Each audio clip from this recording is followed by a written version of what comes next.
सुप्रभात, अभिनंदन। पुनरावृत्ति की इस कक्षा में आज फिर हम सभी एक साथ हैं।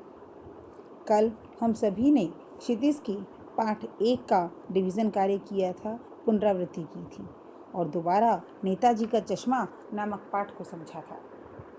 आशा करती हूँ कि आप सभी को वह पाठ अच्छी तरह से समझ में आ गया होगा कि उस पाठ का मुख्य उद्देश्य, उस कहानी का मुख्य उद्देश्य क्या है और उसमें क्या क्या समझाया गया है।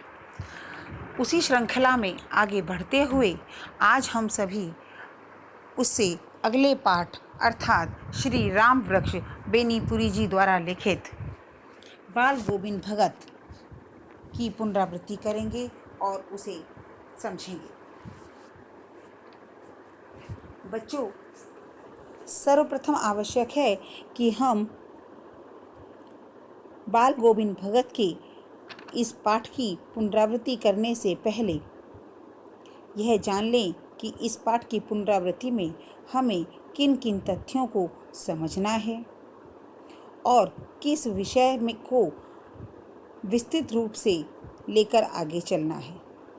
जी हाँ, इसके लिए हमने कुछ मुख्य पॉइंट्स तैयार किए हैं। जैसे इसकी पुनरावृत्ति के अंतर्गत हम सभी सर्वप्रथम लेखक के विषय में जानेंगे, फिर कहानी का उद्देश्य समझेंगे, फिर भगत जी के शारीरिक चित्रण को जानेंगे,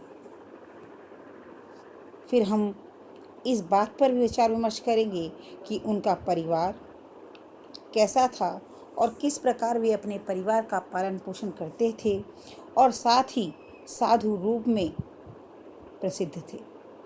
भगत जी की दिनचर्या भी विचार विमर्श योग्य थी। उनका संगीत साधना जब उत्कर्ष पर होती थी तो संपूर्ण पृथ्वी किस प्रकार उनके साथ झूम उठती थी। उनके इकलौते पुत्र की मृत्यु पर तो उनकी संगीत साधना की चरम सीमा देखी जा सकती है। और अंत में बाल गोविंद भगत जी की मृत्यु किस प्रकार हुई। देखो, सबसे पहले हम जानते हैं लेखक के बारे में। श्री राम वृक्ष बेनीपुरी। जी हाँ, यह एक ऐसा नाम है जिसे सभी जानते हैं। मुजफ्फरपुर जनपद में स्थित बेनीपुरी गांव में 1902 में इनका जन्म हुआ था। बेनीपुरी जी ने अनेक रेखाचित्र, उपन्यास, निबंध, यात्रा वृत्तांत, कहानी और नाटक लिखी। अगर मैं इनकी साहित्यिक विशेषताओं के बारे में बात करूं तो इनके निबंधों में विचार, कल्पना, भावना का संगम देखा जा सकता है। इनकी भाषा शैली पर असाधारण अधिकार था। सहज और सरल साहित्यिक हिंदी भाषा के प्रयोग में ये विशेष थे। इनकी भाषा में संस्कृत के तत्सम और तद्भव शब्दों का अनोखा मिश्रण देखा जा सकता है। ये वाक्य छोटे छोटे प्रयोग करते थे, जिसके कारण वाच्य रचना और शब्द योजना अत्यंत सहज हो जाती थी। राम वृक्ष बेनीपुरी जी प्रायः अलंकृत भाषा का प्रयोग करते थे। उनकी भाषा पूर्णतः प्रवाहमयी होती थी। इस प्रकार हम कह सकते हैं कि राम वृक्ष बेनीपुरी अपने आप में एक श्रेष्ठ लेखक थे जिनकी कोई समता नहीं की जा सकती। इनके प्रत्येक रचना अपने आप में एक उदाहरण है। अगला हमारा जो तथ्य है वह है कहानी का उद्देश्य। जी हाँ, बाल गोविंद भगत रेखाचित्र के माध्यम से, अब इसे रेखाचित्र क्यों कहा गया? रेखाचित्र इस कहानी को इसलिए कहा गया कि इस कहानी में बेनीपुरी जी ने जो भी वर्णन किया है उसको पढ़ते अथवा सुनते समय हमारे समक्ष उस स्थिति का, उस वातावरण का एक दृश्य सा बन जाता है। ऐसे ऐसे शब्दों का प्रयोग उन्होंने किया है कि ऐसा लगता है कि वह साकार चित्र हमारे समक्ष है और जो कुछ हम पढ़ या सुन रहे हैं वह साक्षात हमारे सामने हो रहा है। तो मैं आपको बता रही थी कि रेखा चित्र के माध्यम से लेखक ने एक ऐसे विलक्षण चरित्र का उद्घाटन किया है जो मनुष्यता, लोक संस्कृति और सामूहिक चेतना का प्रतीक है। वेशभूषा या ब्रह्म अनुष्ठानों से कोई सन्यासी नहीं होता। सन्यास का आधार जीवन के मानवीय सरोकारों से होता है। बाल गोविंद भगत इसी के आधार पर लेखक को सन्यासी जैसे लगते हैं। वे सामाजिक रूढ़ियों पर प्रहार करते हैं। इस रेखा चित्र की एक विशेषता यह भी कही जा सकती है कि बाल गोविंद भगत के माध्यम से ग्रामीण जीवन की सजीव झांकी देखने को मिलती है। इस रेखा चित्र से ग्रामीण परिचय के बारे में भी हमें पता चलता है कि लोग किस प्रकार मिलजुल कर अपना कार्य करते हैं और एक साथ मिलकर आनंद का अनुभव करते हैं।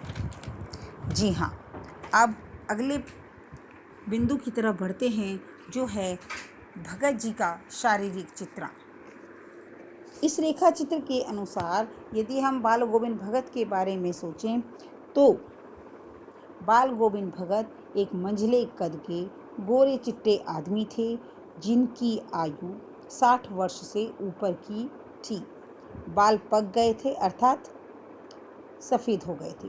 लंबी दाढ़ी या जटाजूट वो नहीं रखते थे। जैसे उन्हें साधु कहा गया ना, तो ये नहीं कि ऊपर जूड़ा वूड़ा बना के रखें, किंतु हमेशा उनका चेहरा सफ़ेद बालों से जगमग किए रहता था। उनके बाल जो हैं सफ़ेद थे। वे कपड़े कम पहनते थे, एक लंगोटी मात्र और सिर पर कबीरपंथी टोपी को जो है वो पहन लिया करते थे, और जब सर्दियाँ आती थी तो एक काला सा कंबल ओढ़ लेते थे। मस्तक पर राम नंदित चंदन का टीका हमेशा लगा कर रखते थे, जो नाक के एक छोर से प्रारंभ होकर औरतों के टीके की तरह शुरू होता था। उनके गले में एक तुलसी की बेडौल सी माला जो थी, उसे वो हमेशा पहनकर रखते थे। यह हुआ उनका शारीरिक चित्रण। अब आपको समझ आया कि बाल गोविंद भगत किस प्रकार के व्यक्ति थे। अगला जो हमारा बिंदु है वह स्पष्ट करता है कि बाल गोविंद भगत का परिवार। बाल गोविंद भगत के परिवार में परिवार के नाम पर उनका एक बेटा था और एक उनकी पुत्रवधू थी। बाल गोविंद भगत अपने परिवार के साथ रहते थे और खेतीबाड़ी का काम करते थे, लेकिन लेखक के अनुसार वो एक साधु थे, क्योंकि उनके कर्म साधुओं वाले थे। वह कबीर साहब को मानते थे, उन्हीं के गीत गाते थे, उन्हीं के आदेशों पर चलते थे, कभी झूठ नहीं बोलते थे, खरा व्यवहार रखते थे, किसी से दो टूक बात करने में संकोच नहीं करते थे और खामखा का झगड़ा किसी से मोल नहीं लेते थे। किसी की चीज़ को तो वो बिना पूछे कभी हाथ भी नहीं लगाते थे। यहाँ तक कि किसी के खेत में अगर कुछ पैदा हुआ है तो वहाँ से वो लेना तो दूर, वह दूसरे के खेत में शौच तक जाना पसंद नहीं करते थे। इसके अतिरिक्त अपने खेत में हुई पैदावार को पहले कबीर के मठ में दान देते थे और फिर प्रसाद रूप में जो मिलता था उसे स्वीकार कर अपना घर चलाते थे। जब आषाढ़ के महीने में, आषाढ़ होता है बेटे बारिश का महीना, और जब उस समय रिमझिम होती थी और सारा गांव जो है खेतों में काम करने के लिए चल पड़ता था, बारिश होने पर बीज लगाने के लिए, धान रोपने के लिए, हल चलाने के लिए, तो उस समय जब बादल घिरे होते थे और धूप नहीं होती थी, ठंडी ठंडी हवाएं चलती थी, उस समय एक अच्छी और एक स्वर रूपी की तरंग सभी के कानों में गूंजने लगती थी। उनकी उंगली एक एक धान के पौधे को पंक्तिबद्ध खेत में बिठा रही थी और उनका कंठ एक एक शब्द को संगीत के जीने पर चढ़ाकर स्वर्ग की ओर भेज रहा था। जीना कहते हैं सीढ़ियाँ। और इस प्रकार जब वह गाते थे तो सभी उनकी संगीत का आनंद लेकर उसी धुन में काम किया करते थे। उनके परिवार की मैं बात आपको बता रही थी कि उनकी जो पुत्रवधू थी वह बहुत अच्छी थी और उसने आकर सारे घर को संभाल लिया था। सभी स्त्री पुरुष उनके संगीत को सुनकर जो है आनंद विभोर हो जाया करते थे। हलवाहे भी एक विशेष जोश के साथ आगे बढ़ा करते थे और उनकी धुन के साथ ही उनके हाथ और पैर तथा उनकी उंगलियां चला करती थी। कार्तिक के महीने में, अर्थात जिस महीने में दीपावली आती है, कार्तिक के महीने में बाल गोविंद भगत की प्रभातियाँ शुरू होती थी जो फागुन अर्थात होली तक चला करती थी। इन दिनों वे बहुत ही सवेरे उठते, नदी स्नान जाते, जो लगभग 2 मील दूर था, वहाँ नहाते, लौटते और गांव के बाहर पोखरे के ऊंचे एक भिंड पर अपनी खरजिरी लेकर बैठ जाते और गाना गाने लगते। उस समय रहस्यमय वातावरण में एक कुश की चटाई पर पूरब की ओर काली कमली ओढ़े बाल गोविंद भगत अपनी खंजरी लिए बैठे थे। उनके मुंह के शब्दों में तांता लगा था, उंगलियां लगातार चल रही थीं। गाते गाते वे इतने मस्त हो जाते थे कि उन्हें इस बात का पता ही नहीं चलता था कि आसपास के लोग, पशु पक्षी उनके आसपास आकर खड़े हो जाएंगे। इसके अतिरिक्त गर्मियों के जो दिन होते थे उनमें वे अपने घर में आसन लगा लेते थे और उनके कुछ प्रेमी वहां आ जाते थे। खंजरी तथा तालियों की लय के साथ भगत गोविंद गाते और उनके पीछे पीछे उनके प्रेमी भी गाने लगते। स्वर ऊंचा होने लगता, ताल तथा स्वर के चढ़ाव के साथ श्रोताओं के मन भी ऊपर उठने लगते और शीघ्र ही तान पर उनका मन जो है वो हावी हो जाता और वे नाचने लगते। फलस्वरूप सभी लोग उनका अनुसरण करते हुए वे भी नाचते। इस प्रकार उनकी संगीत का जो चरम सीमा थी वह एक उत्कर्ष पर होती थी। एक बार जब उनका इकलौता बेटा मर गया, जो शुरू से ही बड़ा मतलब सुस्त और कमज़ोर सा था और बाल गोविंद भगत उसका बहुत ध्यान रखते थे, जबकि उनकी जो पुत्रवधू थी वह बहुत सुशील थी, बहुत अच्छी थी, जैसा कि मैंने आपको पहले बताया। और लेकिन ऐसे पुत्र की असामयिक जो मृत्यु हुई उससे जो बाल गोविंद भगत है वो जरा भी विचलित नहीं हुए। उन्होंने आंगन में अपने बेटे की लाश अर्थात उसके शरीर को रखकर उस पर फूल और तुलसी के पत्ते बिखेर दिए और निमग्न होकर अपने पुराने स्वर में गीत गाने लगे। और जब लोगों ने कहा तो उन्होंने कहा, किसी की मृत्यु पर अश्रु नहीं बहाने चाहिए, यह तो खुशी का अवसर होता है क्योंकि आत्मा का परमात्मा से मिलन होता है। ऐसे समय में उन्होंने अपनी पुत्रवधू के हाथों से अपने पुत्र का अंतिम संस्कार कराया और फिर अपनी पुत्रवधू को उसके भाइयों के साथ जाने की आज्ञा दी और कहा कि वह दूसरा विवाह भी कर ले। लेकिन उनकी पुत्रवधू भगत को छोड़कर जाना नहीं चाहती थी। उसका मानना था कि उसके जाने के बाद भगत जी का ध्यान कौन रखेगा।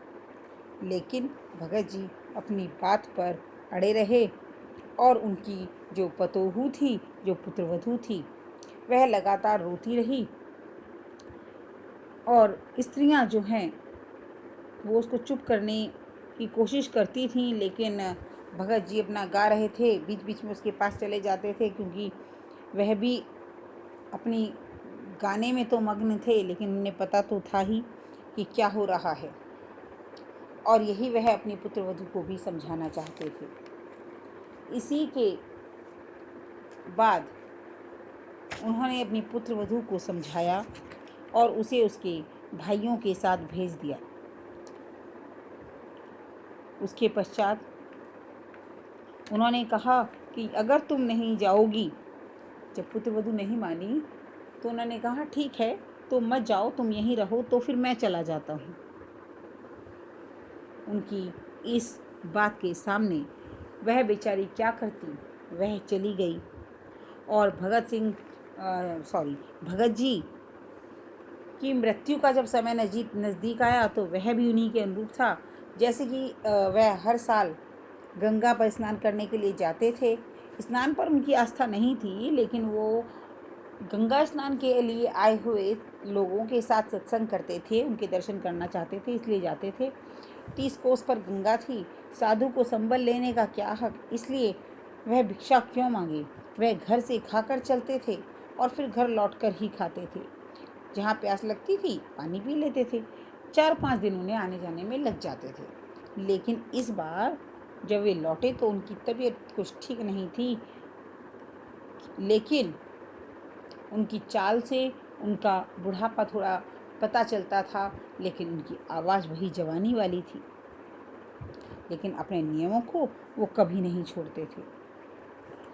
नहाने धोने से लोगों ने मना भी किया, आराम करने को कहा, किंतु वह टाल देते और संध्या के गीत भी गाते।